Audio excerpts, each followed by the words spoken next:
The click of my wedding ring against a mahogany nightstand was deafening in the suffocating silence. I watched it spin, a golden blur reflecting the muted lamplight before settling with a dull thud. Across the room, Amelia flinched, almost imperceptibly, but I saw it. I had been seeing everything for weeks. It started subtly. Late nights at the office, hushed phone calls, a new perfume clinging to her skin, a scent that wasn't mine. Then came the gut feeling, the unshakable certainty that something had fractured between us. I started staying late at work, not for extra responsibilities, but to follow her, to confirm what my heart already knew. The proof came in the form of a man, tall, dark-haired, with a smugness that made my blood boil.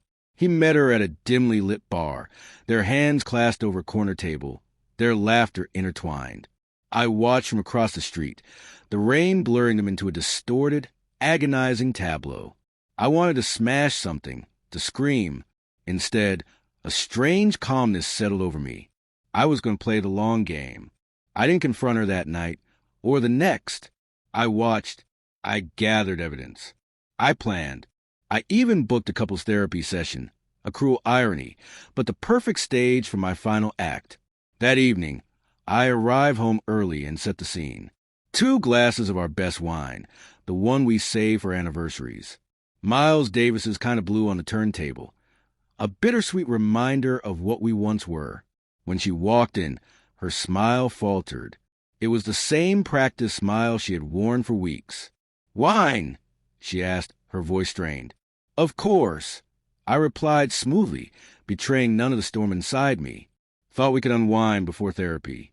She took a sip, her hand trembling. She hadn't removed her coat, a dark trench that seemed to swallow her whole. "Everything okay?" she asked, her eyes scanning the room, searching for an escape route. "We'll talk about it in therapy," I said, holding her gaze. That's when I took off my ring, the simple gold band that symbolized a lifetime of commitment, and placed it on the nightstand. The click echoed through the tense silence. That's when I saw it, a flicker of panic in her eyes, a quick, almost furtive movement beneath her coat. When her hand emerged, her platinum wedding band was back in place. She had slipped it on, as if it could shield her from the storm she knew was coming. The therapy session was a masterpiece of controlled destruction. I laid everything bare. The late nights, the secret meetings, the man whose name I now knew, Riley. I produced photos, text messages, even a hotel receipt. The young therapist, wide-eyed, looked like she was watching a car crash unfold in slow motion. Amelia denied it at first, stammering, pleading, but the evidence was irrefutable. Her denials crumbled into choked sobs, then into desperate pleas for forgiveness. "It just happened," she cried, clutching at my hand. "I don't know how. I love you. I swear I do." I looked at her, really looked at her, and saw only a stranger. "You know," I said quietly, my voice eerily calm, "Riley called you earlier. He seemed quite concerned about our session." Her face went white. She hadn't known I had gone to his apartment. She hadn't known I had confronted him. He had cowered in the corner, begging me not to hurt him. He had given me everything, names, dates, details. Eager to save himself, willing to throw her under the bus without hesitation.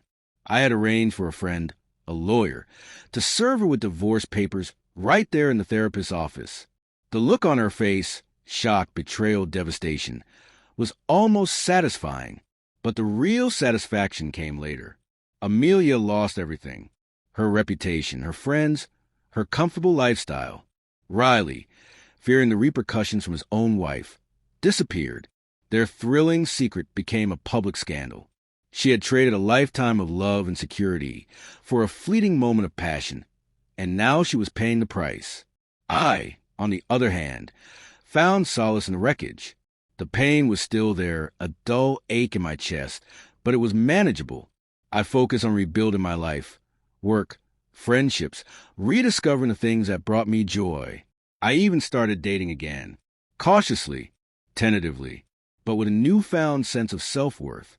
One evening, months later, I was having dinner with a friend when I saw her, Amelia, sitting alone at a small table in the corner. Her hair was dull, her clothes worn. She looked broken. Our eyes met across the room. For a moment, I saw something in her expression.